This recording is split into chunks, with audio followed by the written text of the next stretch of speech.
2019 मध्ये नरेंद्र मोदी अमेरिके दौऱ्यावर असताना त्या ठिकाणी असलेल्या भारतीयांना संबोधित करताना ते म्हणाले होते की सब ठीक है, सब चंगासी.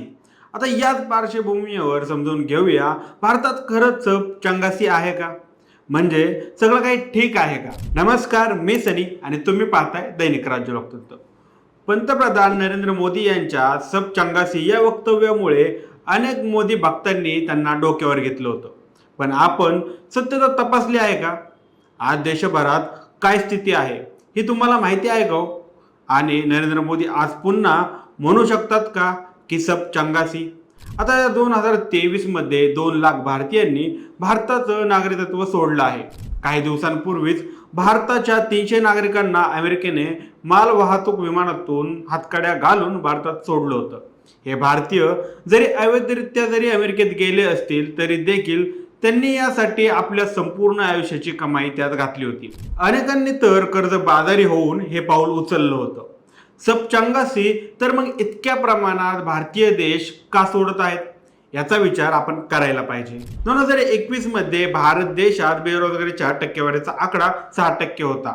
मात्र 2024 मध्ये या टक्केवारीचा आकडा 9.2% एवढा झाला आहे.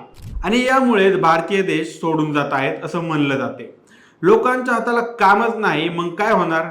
आता म्हणा सब चंगासी. 2023 साली भारतात उच्च शिक्षण घेण्यासाठी केवळ 40,431 विदेशी विद्यार्थी आले, तर दुसरीकडे ऑक्टोबर 2023 मध्ये 7.65 लाख भारतीय विद्यार्थी उच्च शिक्षण घेण्यासाठी भारताबाहेर गेले. आता या आकड्याहून भारतात शिक्षणाची काय परिस्थिती आहे हे आपल्या लक्षात येतं. भारतातील सरकारी शाळा आणि कॉलेजेसमध्ये तर काय परिस्थिती आहे हे पाहायचं असेल तर एकदा जवळच्या सरकारी शाळेत किंवा कॉलेजला भेट द्या, तेव्हा तुम्हाला सगळं काही चंगासी वाटतं का ते पहा. आता मुद्दा आहे महाकुंभ मेळ्याचा. यंदाचा महाकुंभ मेळा सुरुवातीपासूनच चर्चेचा विषय ठरत आलेला आहे.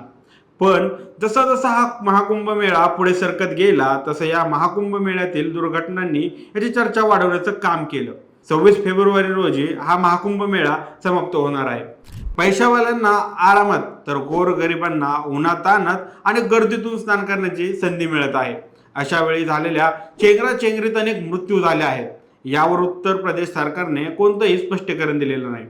यानंतर महाकुंभात स्नान करण्यासाठी गेलेल्या स्त्रियांचे आक्षेपार्ह फोटो आणि व्हिडिओज काढून ते 2 ते 5,000 रुपयेपर्यंत विकले जात आहेत. माणुसकीला काळीमा फासवणाऱ्या अशा गोष्टी महाकुंभ मेळ्यासारख्या पवित्र ठिकाणी होत आहेत, तरीही सब चंगासी.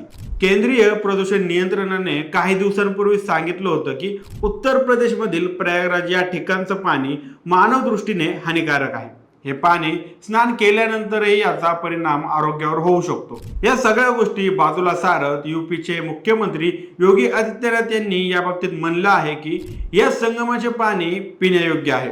आता या नद्यांची सध्याची परिस्थिती बघा. गंगा नदीला माता मानणारे आपण भारतीय या मातेची परिस्थिती किती बिकट आहे हे तुम्हाला समजले असेल. हे पाहून तुम्हाला वाटतं का सब चंगासी? 2014 साली नरेंद्र मोदी यांनी अनेक आश्वासनं दिली होती. भ्रष्टाचार, कालाधन अशा अनेक गोष्टींचा त्यात समावेश होता. या जीवावर त्यांना बहुमत मिळून ते सत्तेत देखील आले. पण आजही आपण त्याच ठिकाणी आहोत असं म्हणावं लागणार आहे. कारण 180 देशांच्या भ्रष्टाचाराच्या यादीत भारत 96व्या स्थानी आहे. भारतातील 89% लोकांचं म्हणणं आहे की हा भ्रष्टाचार सरकारी कामकाजात होतो. आता वाटतं का सब चंगासी? शिक्षण, महागाई, रोजगार, महिलांची सुरक्षा, वाढती गुन्हेगारी अशा गोष्टींवर भाजप योग्य निर्णय येणाऱ्या काळात घेईल अशा आशेने पुन्हा भाजपला लोकांनी निवडून दिलं. भाजपाच्या सत्तेचं 1 दशक उलटून गेलं तरी भाजप आजही याच विषयांवर निवडणूक लढवत आहे.